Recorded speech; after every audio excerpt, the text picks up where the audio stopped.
The scripture says is that when we become aware of the truth, this truth sets us free so that we can be the people that He created us to be. There is no loss in cooperating with God's plan. How many believe that with me? There is no loss. There's just gains, right? And if you want to really know about a win-win program, this is it. Knowing the truth sets us free to become the people that God created us, intended us to be. How many had a great time with the young girls that sang? You know, let's give them, they're not here, but, you know, I look at them and I look at the band. How many are enjoying the band? You know, I was telling Omar yesterday, you guys are getting better every single time, and to see these young people, I get very emotional. I don't know, I see them as my kids. You know, I know them since they were little, and so I don't know about the parents, but I get really, really emotional about this. And you know when Omar was a kid, yeah, a little, and so it's really an amazing thing to see them now. You know, so talented, and more than that is the heart that they have to serve and to praise and worship. That is so awesome, and I thank you for investing life and investing time into this. And parents, how do the parents feel? You feel good? A little? Yeah? Proud, huh? Good. You know, I should not feel old, right? But I don't feel old. I just feel happy. I feel happy. Let's just leave it at that. All right.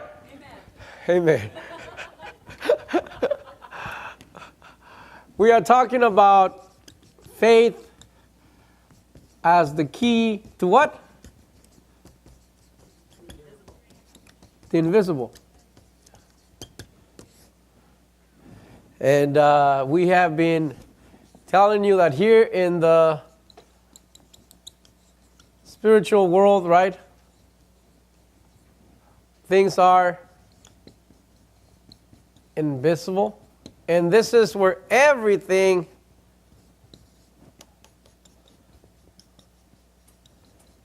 begins. Say everything. Everything. This is very key. And for some of you say, Pastor, that is so basic, Pastor. Give us some deep stuff. Because we know that already. Nothing happens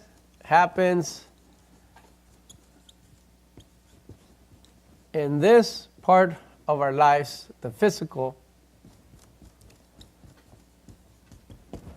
without understanding this very simple truth. Say, all things begin in the invisible. All things. All things. Before, those of you that have a degree, before you got your degree, the degree was already here for you. Right? And so you say, well, that was my idea. No, you can't think of something that doesn't exist. You understand? I'm going to say it again. You cannot think of something that does not exist. So what about the inventions? Well, the inventions were already where? In the invisible. That would transform through, what do we say? Through thoughts, right? Through ideas, through dreams, through visions, right? And we added to that, right? We took all those ideas and all those dreams and all those visions, right? And we processed them, right? Remember the processor? It's called what? Faith. We put them in through the processor, right? And we added what? Action. And we said it begins with this thing called hope, right? We add the action and then they become Visible. Are they automatic? Is a processor an automatic thing? No. It's a processor because it entails that there is a process. And a process takes what? Time, work, and effort. So the process, see this thing is, it isn't just like I told you the other day that we have the machine out there and then we just go throwing the stuff in there. It's a process, a processor, it's a process. How many of you have food processors at home? How many have heard of a food processor? Right? If you want to make say a dessert of pineapple and what else can you put in? Pineapple and mango, for instance, mango. And when you put the mango and the pineapple in the processor, what comes out? Huh? A smoothie. Of what? Whether it's a juice or a smoothie, what is it? What does it have? Mango and pineapple.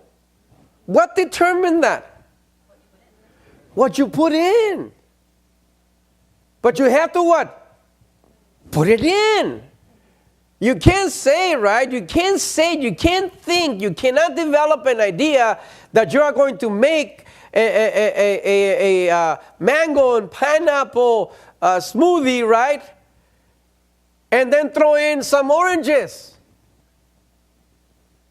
Because the action has to follow what? The idea. The actions that you take have to follow the vision that you have. The actions that you take has to follow the dreams that you have. And if they don't, the processor can only process what? What you put in. Come on, people. This is so basic, but you got to say it with me. Otherwise, you will not get it. The processor, the processor only processes what you put in. What I put in. My marriage is an end result of the things that I have what? Put in. My relationship with my children are just the end result of what I have what? Put in. My physical status or condition is what I have what? Put in the processor.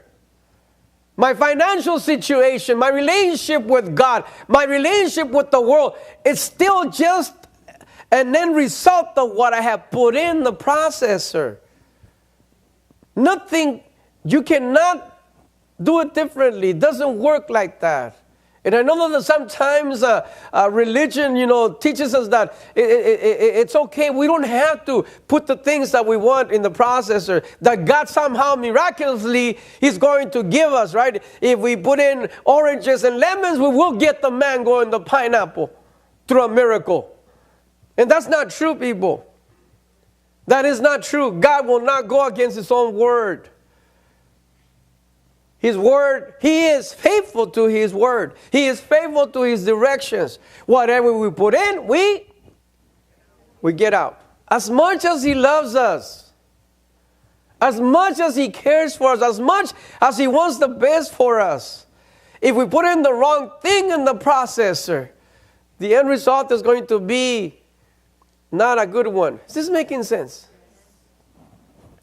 Sometimes we see this with our children, don't we? We give them the advice, right? Don't we give them the advice? We give them the direction and we give them the encouragement. Because I think that unless something's really wrong with you as a parent, you are going to take the time and desire the best for your children. And you're going to give them the advice and the encouragement, right? How many of you say, you're so dumb, don't even try that homework. You're not going to do it anyways. How many of you do that as a parent? We'll hang you right after the service. If you're one of those. Right? Don't even try it. You're not going to make it. You're always like, right? No. What do we say? Try it. Dad, I can't do it. Yes, you can, right? Dad, that's too difficult. Come on, try it again. Google it. Right? Come on, make an effort. It's inside. Say it's inside of. Don't we say that? It's inside. You gotta get it out through work. You gotta get it out. Come on. Don't we do that all the time? Encourage. We might get a little bit tired sometimes. We continue encouraging our children because we believe that there's something awesome inside of them. And we are encouraging them to throw the stuff in the processor called faith. Believe. Say believe. Because if you believe, all things are possible. If you believe all these things that you cannot see, in spite of what ignorance have told you, right? That you cannot do it. In spite of all those things, if you believe, say, all things are possible. Come on, say it now with some energy there. Say, if you believe, all things are possible. All things.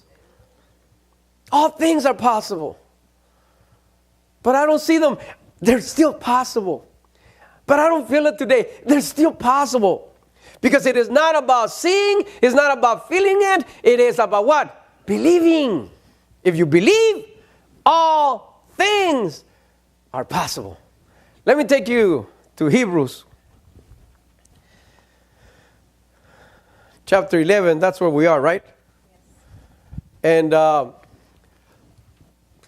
we have some good, really good stuff to share with you.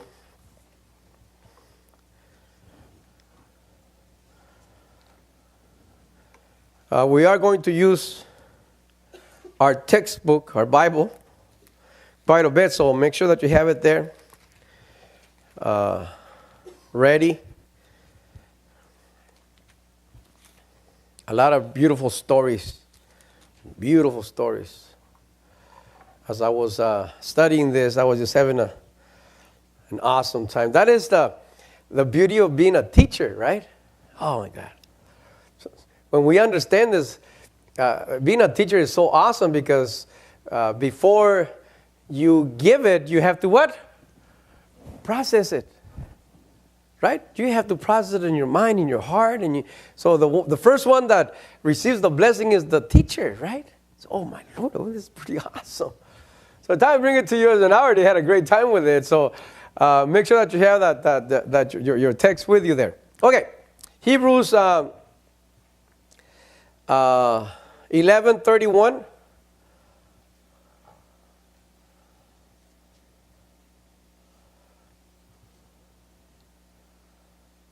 It says, by faith, say by faith.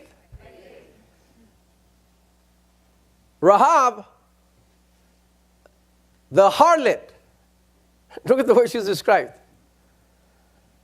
did not perish along with those who were disobedient after she had welcomed the spies in peace.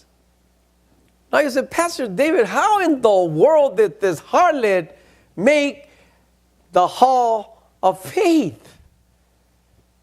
Look at her qualifications. Look at her credentials. What if I told you we are so happy at Action Faith because next Sunday we're going to have a harlot as our speaker? Would you come? Someone say, yeah, Pastor. I want to know what she has to say. I want to hear them stories, right? A harlot, right? How in the world did she qualify to be in the Hall of Faith? Why is it that millions of people know about her and are still talking about her? What did she do? Why is it that in spite of her background, in spite of the messed up life that she had, in spite of all those things, how did she manage to get in the Hall of Faith? How did she qualify? Because one of those things that we battle with every single day in our lives, the things of yesterday, right? The things that we did or the things that we did not do. Those feelings of guilt because we said the wrong thing, because we made the wrong decision, because we messed up in the past, and those thoughts of the past continue to haunt us today. Isn't that true? And sometimes we're so entangled with those things that we cannot run the race as we should. Because we're still thinking about all the wrongdoings of yesterday. How did she manage to overcome those things? How did she manage, right, to get herself cleaned up and become a heroine, one that is talked about for generations and generations after she's gone? So let's get into that. Rahab was a Canaanite.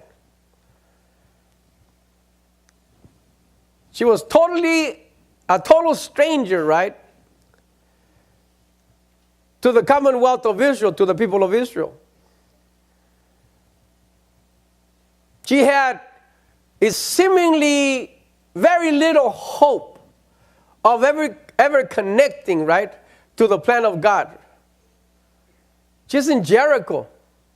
Jericho is occupied by the Canaanites. Canaanites are the arch enemies of Israel. Very little, right?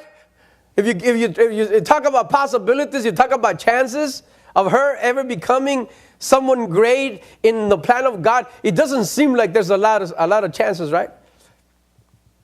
But there she is, a Canaanite, right?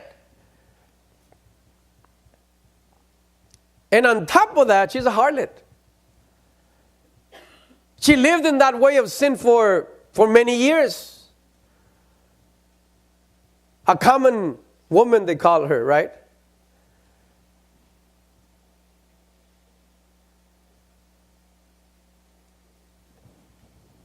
When we look at things like that,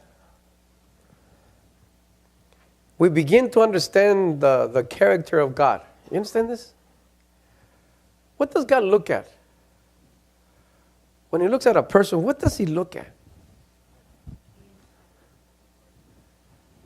He looks at the heart, right?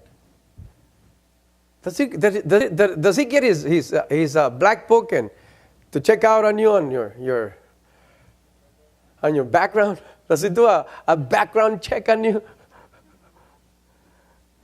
Now in the escrow business, right? No one can work in the escrow without a background check. Or in the mortgage now, you cannot work in the mortgage business now without a background check. And they will really do it to you, right? If you did something wrong, we had a situation where a gentleman, when he was a young guy, made a couple of mistakes, right? 30 years later, 40 years later, when they did the background check, they came to the surface. When I was talking to him, he goes, "My God, David, I was in my 20s when I did that. Why are they giving me such a hard time?" Say, background check. Does God do that? If he did, none of us would qualify here. I don't care how good you think you are. Out! Didn't make it, right? He doesn't say he doesn't. What is he interested in? Your heart today, say today. Because he knows that if your heart is correct, if your heart is if your heart is fixed today, then the actions of today are going to be different. And that means that your tomorrow is going to be different. This is making sense. He does not put too much attention to what you did yesterday. Because it's gone. It's not that important. It's about today. Say about today. Because if you fix your today, right? Tomorrow when we talk about your yesterday, it's going to be a brilliant yesterday. This is making sense. The memories of tomorrow are going to be fixed by the actions of today. Write it down somewhere. The memories of tomorrow are going to be shaped and molded in a godly way by the actions that you make today. So tomorrow when you think about your yesterday, it's going to be a glorious one. Something to be proud of, right? Because that is the thing that is going to change, right? How you feel about yourself and the level of respect that people will have for you. How is respect built, by the way? Is it possible to like someone? Is it possible to love somebody and not respect that person? What causes a high degree of respect? Consistency in doing good, right? If it's consistent in doing wrong, you lose respect, right? Consistency, right? Actions, right? Consistency of actions, of attitudes, right? Of a high sense of responsibility. How many of you have those people in your life that you really love, but you just do not respect? Say, I love this person, and he told me he was going to be here tomorrow. I don't believe him. Because he's done it to me so many times. I'm right there waiting for 30 minutes, 40 minutes. Are you coming? Oh, I'm sorry. The horse got in the way. There are no horses. Come on, guy. Is this making sense? And so you love him, right? But you don't respect what he says or what she says any longer because of what? Because of their inconsistencies. Or their consistencies in doing wrong. Is this making sense? So how do you change that? How do you build respect? You become a person of your word. You start doing the right things in a consistent manner, right? And then all of a sudden you begin to feel so the things of yesterday can be changed, right? By the attitudes of today. And then the way you are respected will change just because of your behaviors of today. So this woman, the fact that she was a harlot, right? It didn't really make so much difference. There are the spies that Joshua sends into Jericho, right? And by faith, say by faith. Sometimes we think that we need a lot of training to operate by faith. And say, Pastor, I didn't do it by faith because I've only been a believer for 6 months, 7 months. So we think that we have to be believers for 15 years to operate by faith. How long was she a believer for? She didn't have time to be a believer, right? All of a sudden, there's some spies that are at her house. And they need a place to hide. She knows that they are not part of her people. But by faith, say by faith. By faith. That's what the word says. By faith. Right? She hit those spies. By faith, she protected those spies. She understood that those spies stood for something different. She understood that those spies stood for a God that she did not know. But by faith, it's like Abraham. Remember Abraham? A God that he did not know speaks to him. And he says, Abraham, leave behind all the things that you know and follow me that you don't know. Hello? Pastor, but I try to share the word with my cousin, with my father, with my uncle, and they say, I don't know your God. I can't believe. You don't have to know him. Because you cannot know God without faith. You understand this? Yes. First is faith. Some people they're waiting to understand God and then believe. They're not going to understand God. If God was able to be understood totally, then he would be a creature. But he's not a creature, he's the creator. Hello? When you start understanding God, that you get at his level.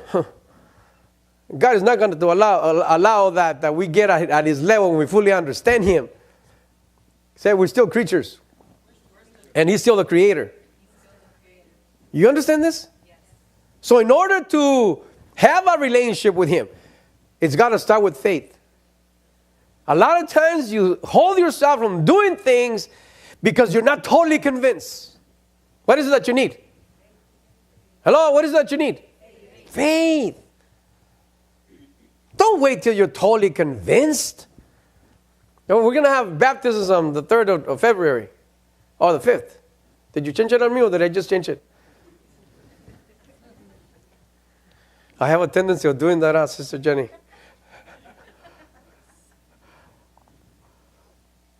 I forgot to tell Sister Jenny that we're having special songs today. And I tell her, Sister, I need patience today. I need somebody to be patient with me. I forget. So don't judge me when I forget, okay? No, seriously, when you say, if I said I was going to call you and I don't call you for some reason, don't say, Pastor, he just doesn't care. Don't think like that. I care, but you just have to be with me a couple of days so you can understand my life that I have. You know, it's a little busy. So don't judge me. That was just one of those, right? So what was I talking about? You cannot know God without faith. So it starts with faith. Abraham, leave. Leave the people you know. Leave the gods that you know. Leave the land that you know, that you're familiar with, that you feel comfortable with. I'm going to show you something. Say, I'm going to show you. So he left these gods, he left these people for a God that he did not know. But the word is clear, it says by faith. Say by faith. By faith. Now God is talking to you today. God is talking to me today. And he says, whatever you need to do, you got to do it by faith. I don't feel it, Pastor. I don't care. It doesn't matter. It doesn't matter if you feel it or don't feel it. It's not about that. If you want to have a better relationship with God, you have to begin with, say, faith. In the what? In the invisible, in the things that you do not feel. By faith. Say, by faith. So by faith, she's being asked to cooperate with this God that she does not know. And she does. She does. This is so awesome. I don't know if you ever done a study on her. But she begins to experience what Paul talks about in his letters, right? And Paul says that where sin has abounded, grace has superabounded. She begins to experience the grace of God even before the time of grace. Isn't this awesome? She begins to experience the character of God, the goodness of God, that he looks at her without being interested in her past, and she says, I can use you. Hello? I can use you. And when you begin to see right now in a few minutes how she was used, you're going to go, wow. You kidding me, Pastor?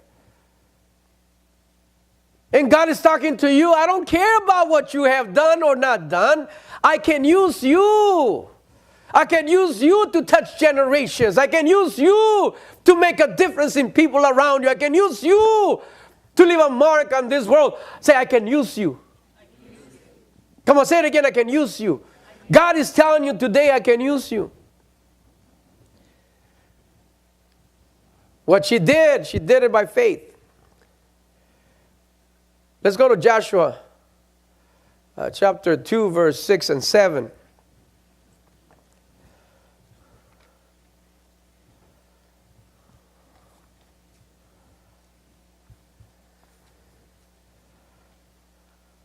Joshua's right after Deuteronomy.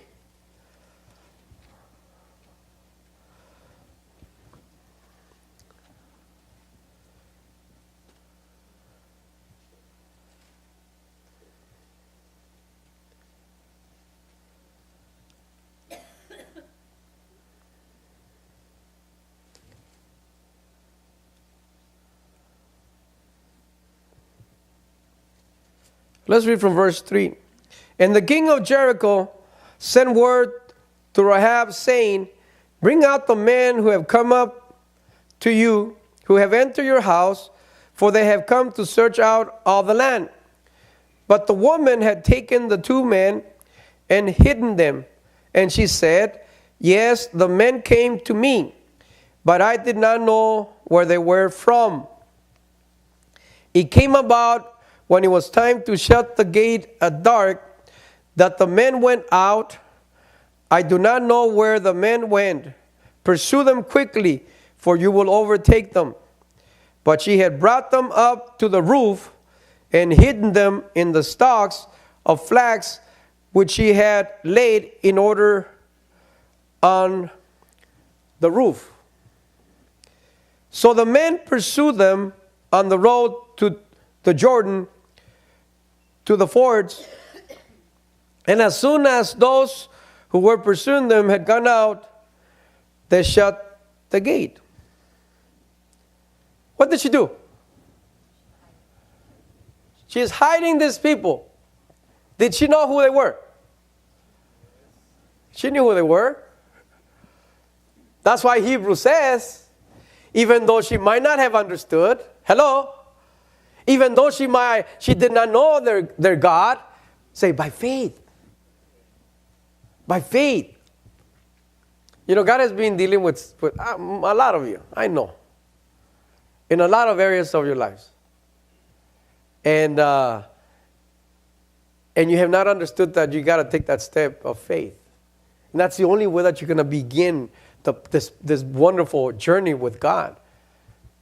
You know, when I asked Nicole about participating, I know you felt a little bit of fear, right? A little bit of fear. And then when she told me that I'm going to talk to Evian, I go, that's wonderful. And I don't know if you felt a little bit of fear. A little bit of fear, right? And I don't know if you felt a little bit of fear when you saw our faces here. We're like shocked, right? It's not the same sitting over there or standing over there and then seeing the people from here. Sometimes some of you bring the wrong face. And we have to deal with that, right? As teachers or singers, as, oh my Lord, are they okay? Are they upset at me or are they upset at somebody else, right? And so they had to write. Did you feel a little more comfortable as you continue singing? Right?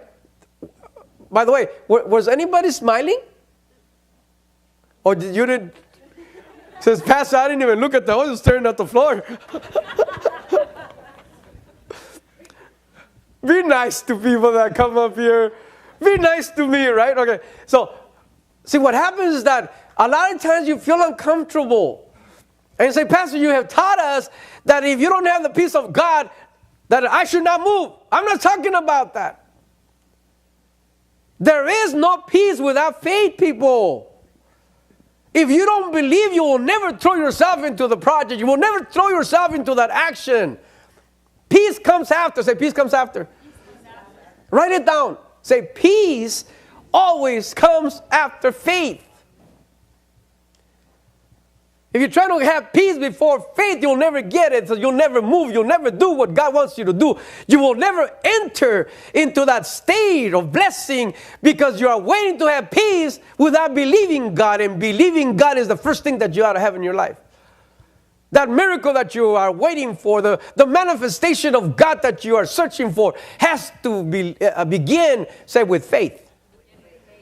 So even though she did not know God, right? She moved, say by faith. Oh, this is so neat. Let me take you to Matthew. See, through faith, right? Or true faith, T-R-U-E, true faith, will show itself in good works. See, true faith is manifested in the works that you do. When you have true faith, then you begin to engage yourself in good works. Say good works. In spite of conditions, in spite of the present situation. Has anybody told you, what are you doing that? You can't afford to do that. Why are you doing those things? Why are you helping somebody? You need help. Why are you giving? You can't give now. You look at your economic situation. You're giving. Why do you have that person at your house? You're not in an economic position to have somebody, a guest in your house. How about 3 guests in your house? How about 5 guests in your house? What is wrong with you? Family, right? The ones that love you. See what has gone into you? See those hermanos? See what they're doing to you? That church, man, is messing you up. You got to think about your kids. You got to think about your house. You got to think about your life. See, it's all about selfishness, right? Is there need for faith in selfishness? Of course not. Selfishness is an absence of faith. See, in spite of what you see, in spite of what you feel, faith will promote good works in your life. It'll take you, it'll allow you, it'll strengthen you to go to the what? What do we call this? The what? What is this? The edge, right? You're at the edge. You think you're at the edge, but when you think yourself as being at the edge is when God has you. It's upholding you. It's upholding your thoughts. It's upholding you. And most growth, write this down, takes place when you think you're on the edge. Because that's when you are most secure in God. Because you're throwing yourself in faith. Faith will allow the most growth to take place in your life. You'll become stronger and greater and wiser and more tender-hearted. All kinds of beautiful things happen in your life when you throw yourself in faith. Say by faith. So this woman is just walking, right, in faith. Doing, say, good works. Come on, say it again, good works.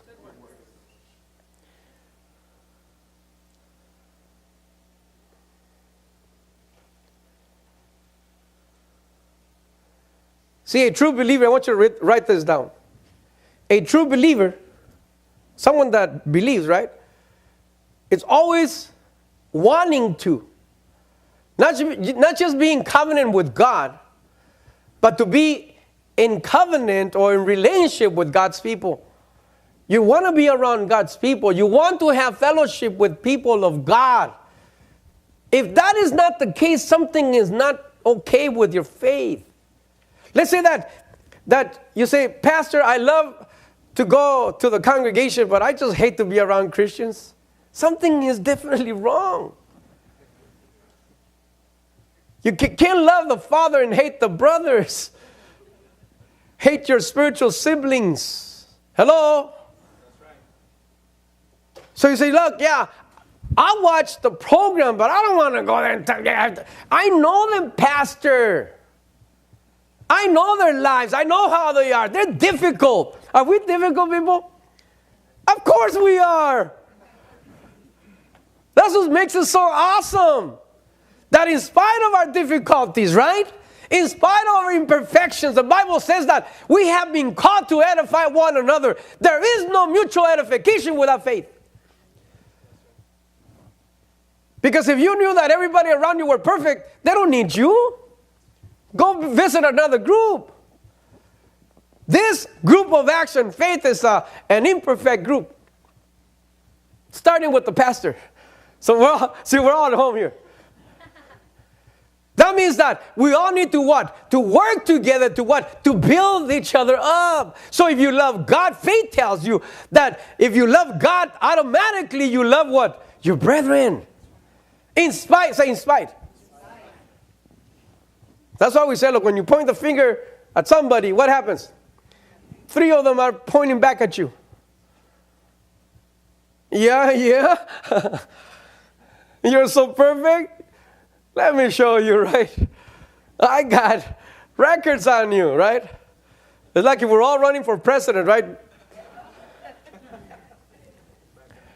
Background check, that's right. Say, faith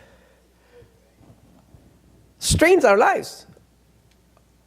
Not just with God, but with God's people. Say, God's people.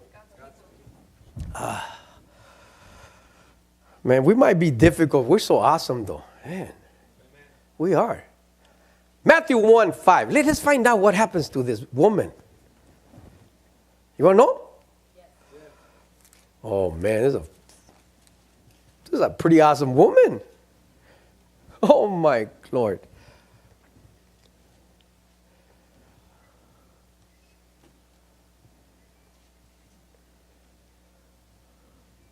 Okay. Salmon was the father of whom? Boaz. Does that name sound familiar? Boaz? Some of you that we studied this one. By Rahab. So Rahab was the mother of whom? Boaz. And who was Boaz? Boaz was the father of Obed. By whom? Remember the famous Ruth? Ruth, Naomi?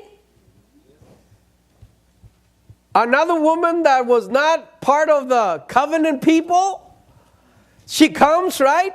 And she finds, right, a relationship, right, with Boaz. She marries Boaz, right? And they have a son. Here goes. And their son was named Obed. The father of whom? You remember Jesse? There's Jesse. No, the other Jesse. Come on, Jesse. Who was Jesse?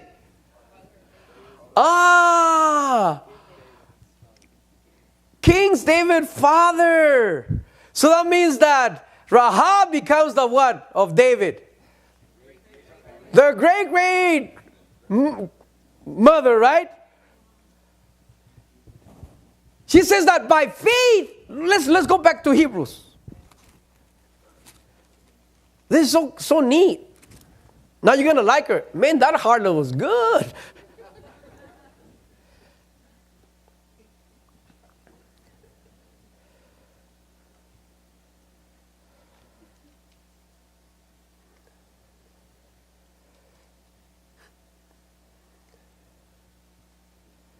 It says, by faith, Rahab, the harlot, did not what?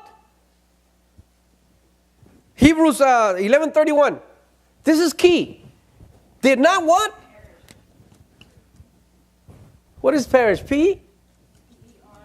Period. Perish. She did not. Because of what? By faith. She did not perish, because if she perishes, we have problems, people. Where did Jesus come from? Huh? The line of David, of King David. Without her activating her faith, we have no Jesus. We have no King David. What are you stopping from happening because you're not activating your faith? There are generations are waiting for you to activate your faith. Even though you might not feel it, even though you might have some questions about your quality of life, even though you might have some issues. We all have issues. Say that's right. Don't let the issues stop you from activating your faith. Because the camels are waiting. The generations are waiting. Your children are waiting. Your grandchildren. Say, Pastor, I don't have children yet. What are you talking about? You will have grandchildren. They are waiting for you to move. Say, by faith. Come on, say it. By faith. But Pastor, you don't know what has happened to me in these last 4 years. I've lost everything. No, you have not. You have your life. You have God. And with God, all things are possible. Come on, people. With God, all things are possible. You can get up again. You can start building something that will never be demolished again. Because you're going to build it on the rock. Say, build it on the rock. Because if you build it on the rock, it'll remain. It'll stay. For the sake of your life, for the sake of your children, for the sake of your grandchildren, for the sake of your generations, you do not understand today how important it is for you to move on faith. Say faith. This woman, in spite of her background, in spite of her experience, God says, I can use you. Say, God can use me. Said if he could use her, if he could use her, he can use me. Come on, people, say. If he could use her, you're not saying it.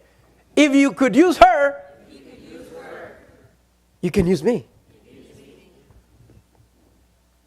I was, several years ago, a young man went to my office seeking for employment.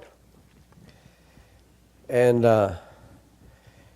he says, my father asked me to come and see you. He goes, you remember my father? And you know, I've always had issues with names, right? So if I call you brother or sister, it means that I don't remember your name.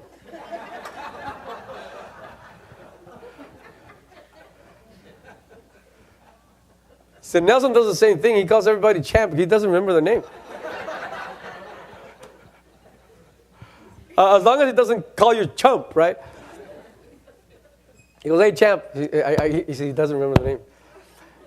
And so he tell me the name of his father. I go, you know what? I'll be honest with you.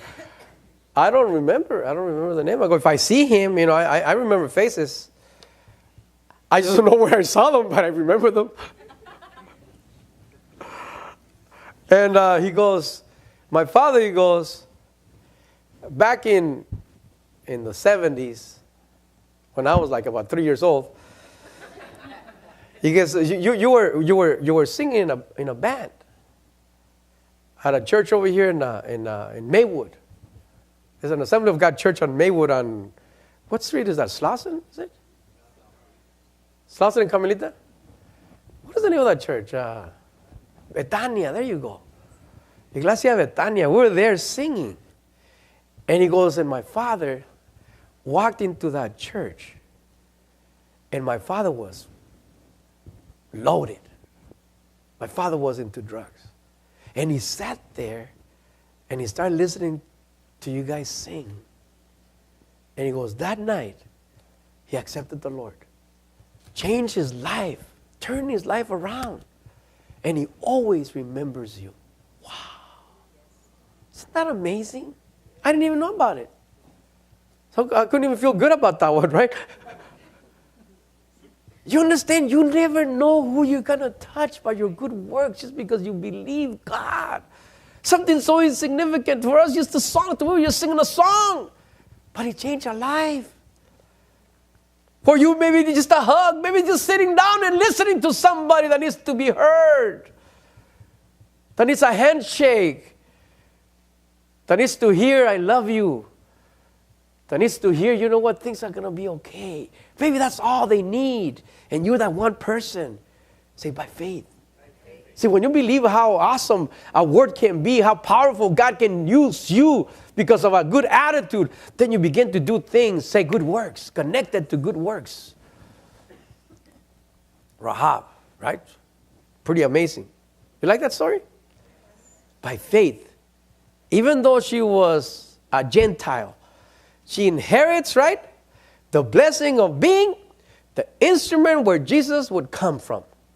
Her faith kept her alive. She needed to be alive to be able to fulfill her purpose. I don't know your gods. I don't know you. But by faith, I'm going to know him. Hello? You might not know your purpose. You might not know God. Say, by faith, I'm going to know God. Come on, by faith, I'm going to know God.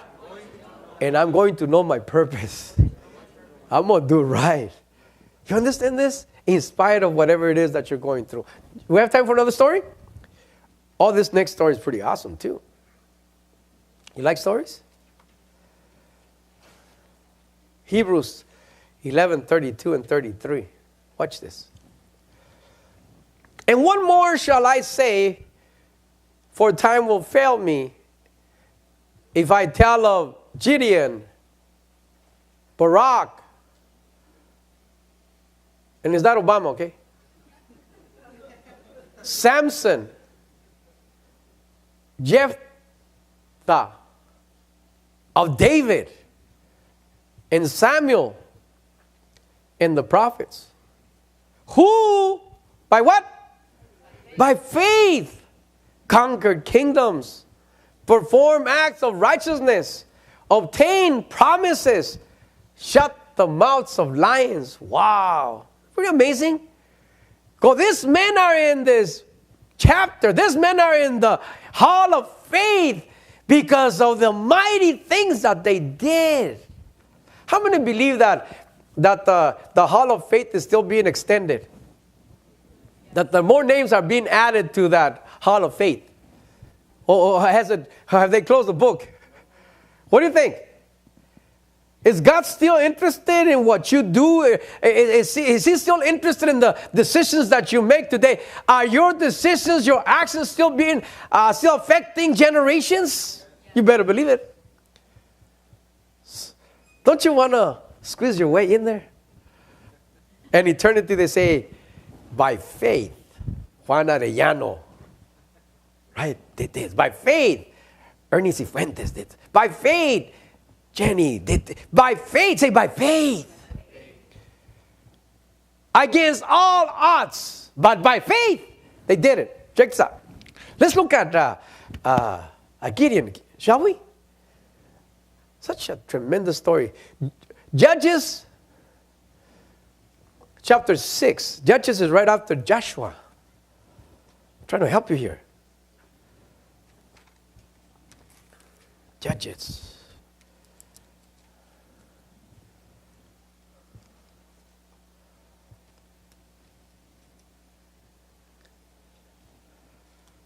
You know, when you study the history of Israel, it's really interesting. A lot of times we learn a lot, from their behavior.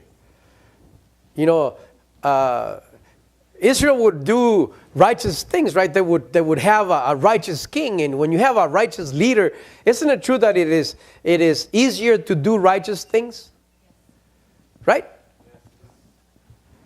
And so every time they had a righteous king, the righteousness of the people would increase, and you all know that righteousness has fruits, right?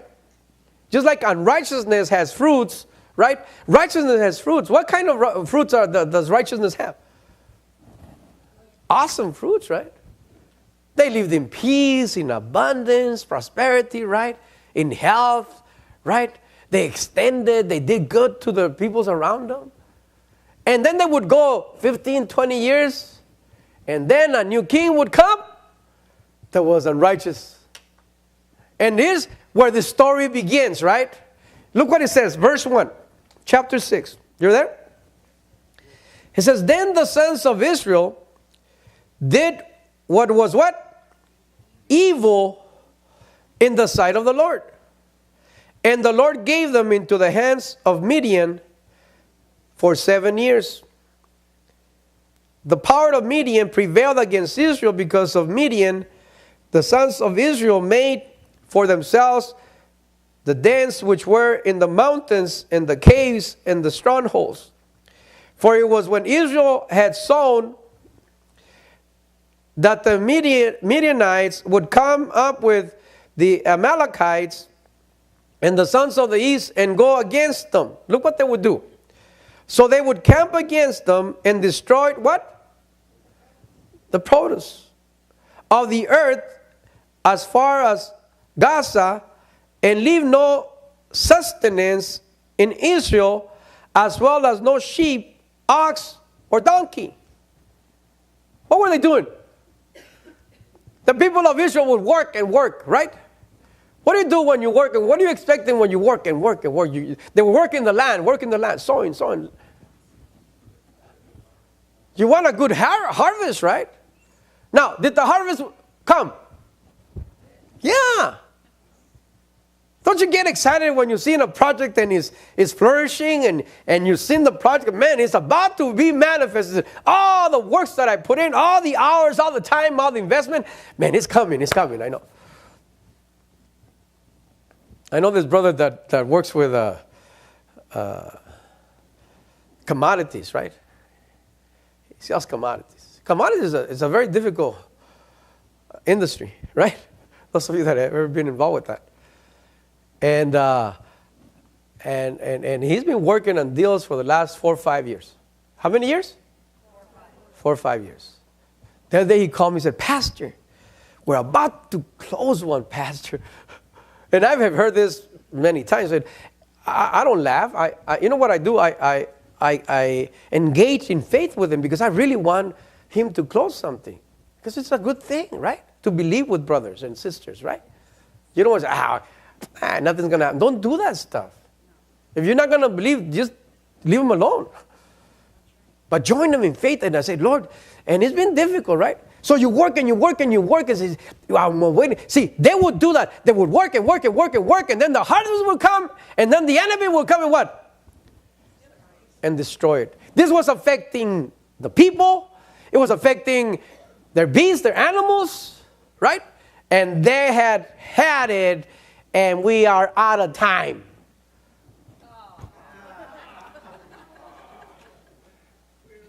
Isn't that amazing? In the middle of the harvest. Come on. Jeez. So now you have to come back on Sunday. Same channel, same time. Oh.